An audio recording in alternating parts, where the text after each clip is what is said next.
Hello, and welcome to Kiamichi Technology Center's Eufaula High School's booth.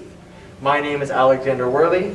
My name is Jodan Marshall. And we look forward to presenting our various projects with you today, ranging from the Wacom tablet and Sketchbook to Unreal Engine 4. The first project we would like to share with you today is the Garageband Project.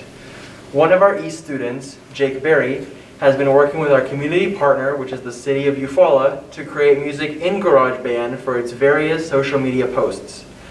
Jake Berry also plays the alto saxophone, and recently he has been using Garageband to import his own sounds to enhance his musical creations.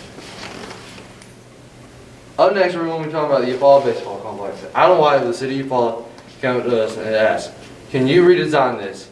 Because the concession stands, the baseball field, dugouts, batting cage, you name it, there was a problem with it. And so he asked if we can redo it. And we said yes, we can. So we went down there, we met with him, we took measurements, and it's me and my partner Destiny came back here with everything, and we estimated pricing. And recently, just about a week ago, the city approved $4,500 to redo it. As you can see in the image, she used SketchUp to design the layout. The next project we would like to talk to you about today is our Wacom tablet and Sketchbook project. We have a fantastic artist in our East program named Gabe Bell. Before being in East, she had never used a digital form of art before. However, through East, she was able to learn how to use the Wacom tablet and Sketchbook. Through this, she has been able to make various forms of digital art that will be used in our school. For example, this photo here in the top left will be recreated in our Spanish room as a mural. All of this culminated in her applying to an art school and receiving a very generous art scholarship. Up next is the Final Cut Pro. It's a video editing software. Our video editors have used it to make football highlights, basketball highlights, a Veterans Day assembly, and also in the past we've done boat parades. This year what they've done, because we cannot have large gatherings, they made the elementary musical for the Veterans Day on there, combined it, so everybody can see the elementary musical this year due to COVID. Now also in the past we've done boat parades, which unfortunately we're not able to do this year, which is one of the main events since we're on a lake town here in Eufaula.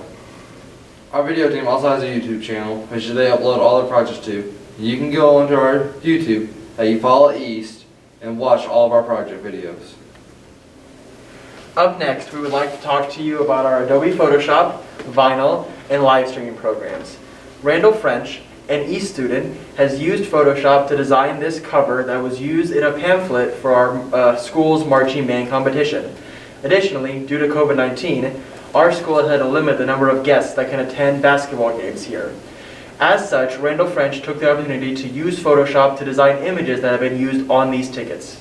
For our vinyl projects, our students have used a vinyl cutter to create and repair various banners that have been used throughout our community. Our live streaming team works to attend events and activities that happen at our school and live stream them for our community to see. Additionally, they work with our local radio station to include their commentary in such sporting events.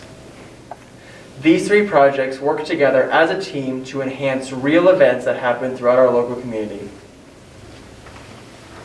Up next is the Revit Arcgis, which we use to create the Belt 40 Event Center. Our community partner, Mark Dobbs, who's a businessman and attorney in Eufaula, came to us and asked, can we redesign this? We met with him down at the Belt 40, and we took our measurements, and then we came back here and started designing. Robert Johnson, my partner, he started in SketchUp with it, and he took some trainings in Arcgis and liked Arcgis better, so he converted it over to Arcgis and started designing in it. I designed it in Revit in 2019. So we're going to use designs that we have created and use it to present to the Army Corps of Engineers so they can have a visual of what it's going to look like in the future.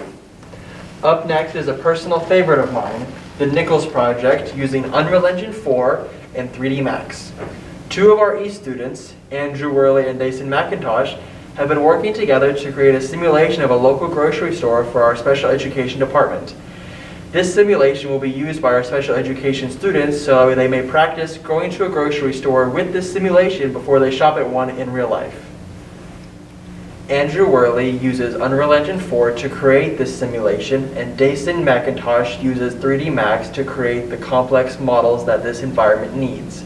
This results in a dynamic teamwork between the two students, as both constantly need to communicate with each other to find out exactly what the project needs to be completed.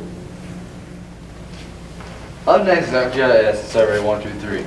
My fellow classmate Nicholas Bradford took a virtual training on Arcgis, and he also took 2 additional trainings, one including Survey123. He used Arcgis to create a database of the renters, using the coordinating spots of where they are at in the park. Coon Creek Trailer Park has been recording their data for 60 years now on paper, and they want to upgrade to the technological age. So Nick recently finished this project at the Coon Creek Trailer Park, and now he started on a project mapping where you can get COVID vaccination all across the state of Oklahoma. The final project we would like to talk to you about today is the project I am personally working on, and that is Project Aqua using Unreal Engine 4. The Eufaula Area Museum, which is a local museum in our town, was having trouble with youth attendance to the museum. As such, they approached us and asked if there was anything we could do to excite the passion of history in our youth and encourage them to come visit the museum. After some brainstorming, a few other students and I decided to recreate the entire town of Eufaula across 3 different time periods and combine those into a virtual reality exhibit for the museum to use. The museum did not have a computer that was capable of running virtual reality environments. As such, my team and I decided to build one completely from scratch. In order to afford such a build, we decided to seek support from outside sources. This included the Smithsonian Institution's Museum on Main Street grant. The money we got from this grant, combined with money offered up by the Eufaula Area Museum, was enough for us to build a computer completely from scratch. Our previous virtual reality environments were simply static meshes that allowed users to explore them. This one, however, required us to connect 3 separate environments for people to explore between and interact within these environments. As such, we had to use critical thinking and learn an entirely new mechanic of Unreal Engine 4 that we had never previously used, the blueprint mechanic. All in all, this has undoubtedly been the most challenging project I have ever worked on in my 4 years as an East student. We would like to thank you for taking time out of your day to watch this video and let us talk about a few of our projects to you. Be sure to check out the links on our page that contain information about our various project files. We look forward to talking with you more on Thursday's Q&A session. Thank you.